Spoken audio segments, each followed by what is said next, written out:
Welcome to Point Blank on Eyewitness News. Tonight on Point Blank, we interrogate the hike in cement prices. We understand that cement prices have been raised by some 9 cities per bag, marking a significant spike in the pricing.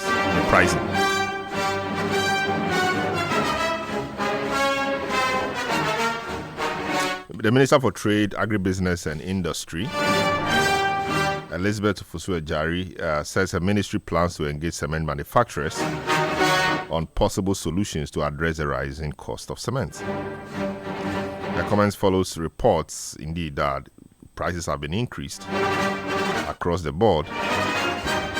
She spoke to Citi News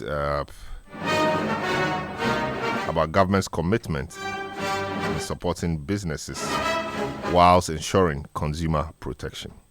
We met them before. When I came, some of the leading cement manufacturers met me. We are going to meet them again and see how we are all going to work together to ensure that pricings are fair.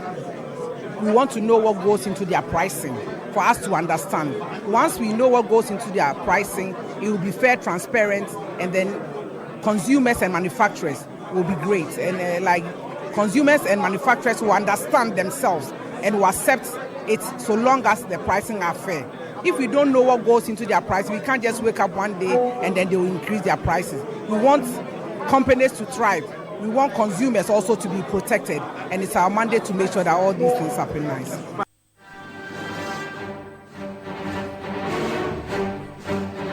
So you heard a Minister for Trade, Agribusiness and Industry, Elizabeth Ofosu-Adjari. Now let's speak to industry. The Ghana Chamber of Construction Industry, a key stakeholder in this space. His Chief Executive Officer, Emmanuel Cherry, is my guest tonight. Hello, good evening, Emmanuel Cherry. Welcome to Point Blank on Eyewitness News. Good evening, my good brother. How are you? I'm very good. What's your understanding or appreciation of the cost of this hike in cement prices? First of all, let me take this opportunity to salute you and then to greet your cherished listeners and viewers on the social platforms across the length and breadth of the country and the world at large. Sincerely, it seems this work, we did it together, if I'm not mistaken, last year, that the heat was piled on the manufacturers by the Ministry of Trade and Industry being led by Honorable Katie Hammond. And then it associated hula balloons that characterized with it. The issue before us that we really understand from the quarters from the manufacturers happens to be, number one, they are crying of the forex. But the forex, that's the exchange rate, is unpredictable.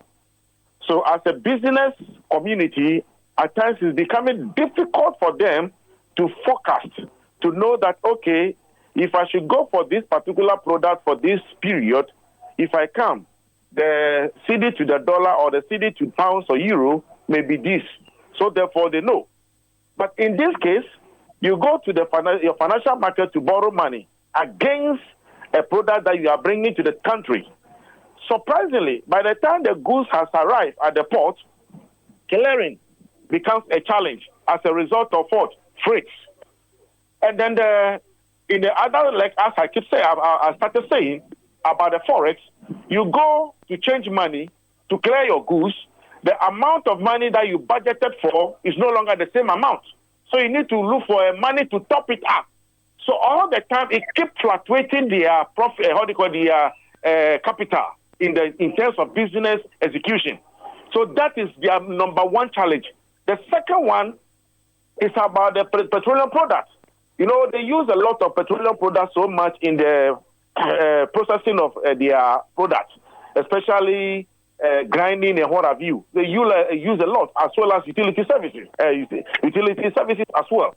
So all this plays a gamut of challenges, as well as the forex, as I said earlier, the freight, that's clearing. So all this put together, it seems at times to them, they would like to at least maintain the price or reduce it.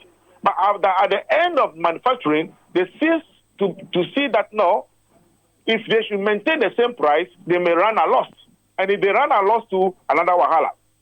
The other side also is, they say they pay a huge amount of taxes on their product.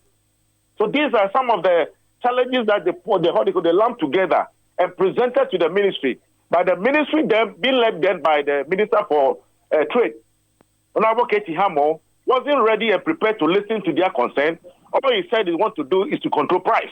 And that was where the challenge came from. So now that the ministry has, we have a new administration being led by, a new minister, we believe the time has come for us to go back to the negotiation table.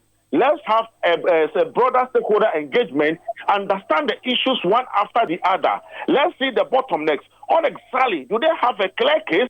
If they have a clear case, how can the government put together to at least alleviate those particular problems so that they can also remain in business with that kind of, increasing prices on the monthly basis or quarterly. So these are some of the issues. So sincerely, the issues are a gamut of associated concerns that put together. So the time has come. Time is now. We are going to engage the Minister for Trade because we started at the previous regime. We'll continue this time around, make sure that we lump it and nail it together and then find a common ground to solve these problems once and for all. Because if care is not taken, and we push anything through the throat of the manufacturers, and they say, no, enough is enough, they cannot remain in this business, and therefore they are folding up, the construction sector will suffer. At the same time, if they also overprice, and then we can't buy anymore, definitely we will suffer the same way. So therefore, it's like a hen, the hen and the chicken, challenge. So therefore, the time has come for us to have a broader stakeholder engagement, for us to deliberate over these issues professionally, technically, and a business point of view, and then come out with the proper rules to solve the problem once and for all. But I'm just wondering what government really can do about the problems you have talked about, forex and importation. I mean, all of that. Forex, I mean, these are long-term issues. I mean, long-term economic issues, which are structural in nature. So I'm not sure, I don't know how this will be dealt with. What are your suggestions? I mean, should government stay the forex for the manufacturers, or what should happen? The forex is not affecting them alone. It's affecting business community entirely. And therefore, government, through the leadership of His Excellency John Dramani Mahama, promised that he is going to make sure that the Citi to the dollar or the major foreign currency is being stabilized. Number two, he promised that at the ports of clearing, that is going to make sure that there's either flat rate or what view to make sure that the business community, that the importers and exporters will have a ground for them to at least make an even to make sure that prices of goods and services in the market are a bit affordable for everybody, picked. So the government of the day has already made those particular promises. All we need to do now is let our stakeholders engage government and then interrogate those particular promises one after the other, bring the technical expertise on the table to support the politicians, to advocate the needs of the masses, to make sure that the right things have been done to alleviate the sufferings of the masses. If that happens, you and I will be at the winning end. Secondly, as you said, with the forex, what normally causes the forex? The fluctuation. It's about what? Most of the things that we use in the country are imported. And therefore, if you are going to import, you need somebody's currency to import those materials in. Whose currency is it? You don't have it here. Ghana doesn't owe, have a dollar factory here or pound factory, what have you. So definitely they need to go to the forex market to buy. The money too is not that much in there. So the few that they have, it becomes a competition. So the best bidder takes all. That is what is happening. So therefore, most of those commodities or products can be taken care of in the country here so that you can save the money. For instance, we're buying tomatoes from Burkina Faso. Now, Burkina Faso is also telling us that their Syrians will not cross their border again, which is it's a plus to that particular president. The same thing must happen to our president also. Put measures in place, making sure that we produce what we can eat, and then the excesses will be exported. Today, go to the various secondary schools and tertiary schools. They don't have the proper food to eat. Meanwhile, we have arable lands that we can cultivate. Go to some of the agri schools. They say they are doing agric, but they don't know how to use. They don't even know how to use cutlass. They don't know how to what is called this and that on the field of agriculture. What kind of agriculture are we practicing? Let's go to the practical aspect. The agri schools should own farms, large commercial farms, so that becomes what? A teaching ground for the agric extension officers and what have you. So immediately they come out, they already have that inculcated in them.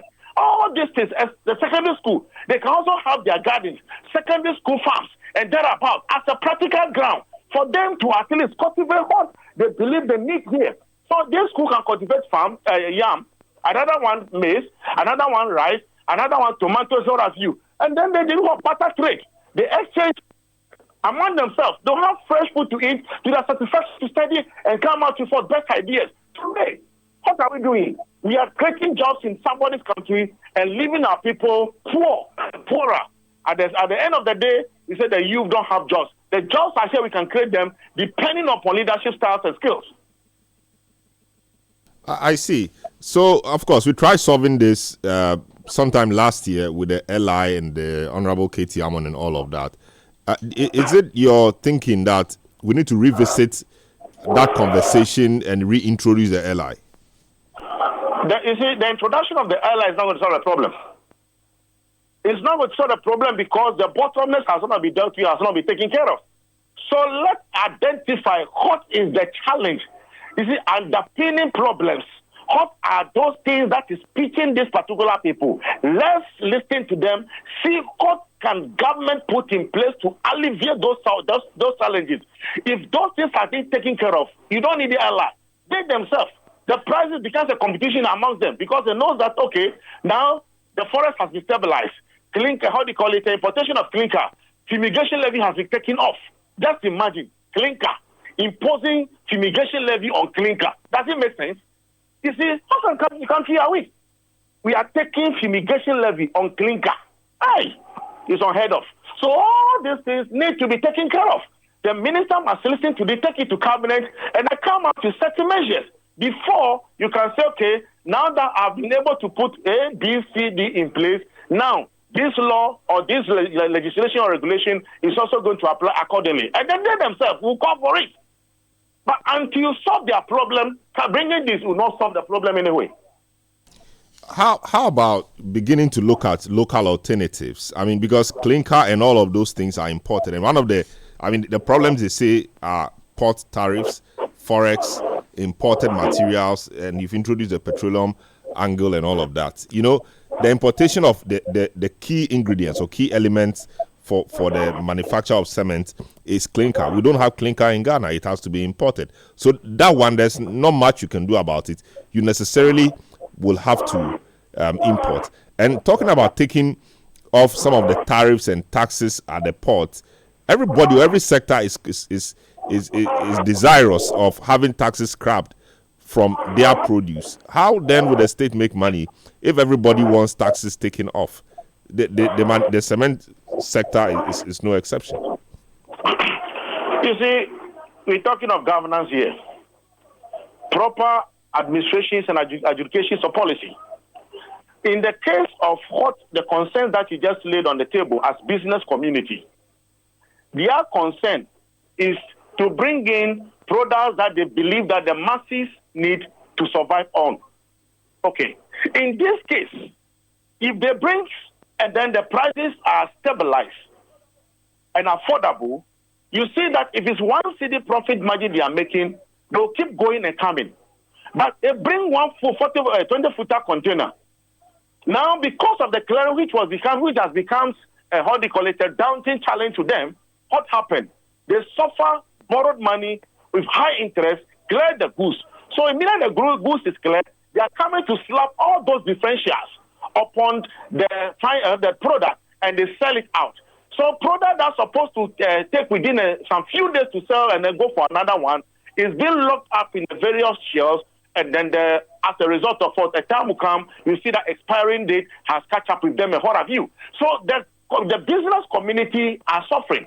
The best you can do is the volumes. How to create the volumes?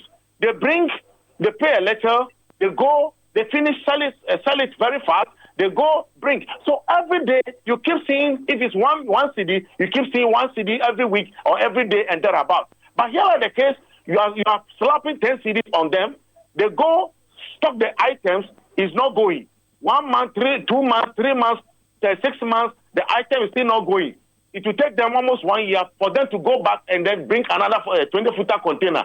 How many profit will the government make out of that? So these are some of the issues that government together with the business community must sit and let's find a common ground to solve this problem. This one is beyond only one, sector. All of us collectively as a business entity, Guta and Co., I'm going to call the president, let us engage once again, meet the various players within the sector, and then draw among us and find a common ground. It's better for us to keep the business afloat than to suffocate them for them to die, and then the people within the country also suffer its consequences, because if you don't have the items, where are you going to get them? I see. I mean, 9 cedis per bag, that appears quite excessive. I mean, the port tariffs for the past 6 months, for example, I'm not sure have been increased. The forex has been relatively stable for the past 6 months. So what is so pressing that the manufacturers would increase the price per bag by about 9 cedis? That is quite excessive, 9 cedis. So that tells you that there is an undercurrent. And that is the reason why I said immediately the Minister for Trade and Industry must quickly summon the stakeholder engagement. Let us collectively meet at the roundtable conference, brainstorm among ourselves, understand the issues. What are the building factors that the price builders tell us? If you're able to convince us, then go by it. If it's not, you say no, Alabarika. This one, the 9 CDs, we're not going to take it. That is it. That's the beauty of democracy. But if we just throw it out there, who likes thinker, take it or you leave it, no, it's not going to happen. So in this case, as you said, you have set the ball rolling. Let's continue with this discussion. Definitely tomorrow we are going to reach out to the Minister for Trade and Industry. We already sent a letter to her already. So therefore we are waiting for her call, for us to meet and then engage in some of these issues, because we have a number of issues, policies issues that we need to at least discuss with her and come out with directions and submit same to cabinet for cabinet approval and then for its implementation. At the end of the day, it's one Ghana we are all trying to build. If Ghana becomes a very nice ground for us, a business hub, it becomes a pride to whosoever that turns around the fortune. So let's collectively, all hands must be on deck for us to help whosoever that is in power, irrespective of party colors, to succeed and make Ghana a better place for all of us to live, so that the business community can thrive and then our farmers also can smile a bit. I see. Thanks so much, Emmanuel Cherry. We'll be looking forward to hearing that meeting has been convened, so we know what the issues are and how the government hopes to deal with those issues. Thanks so much once again, Emmanuel Cherry, Chief Executive Officer for the Ghana Chamber of Construction Industry. We've just been having a discussion around the increase or the hikes in cement prices. A bag is gone up by 9 cedis effective today, and issues of port tariffs, exchange rates, and imported materials and all of that have been blamed for the recent hikes. And Emmanuel Cherry, as you just heard, is saying that government must meet the people so that the stakeholder meeting, they all decide on what to do. What is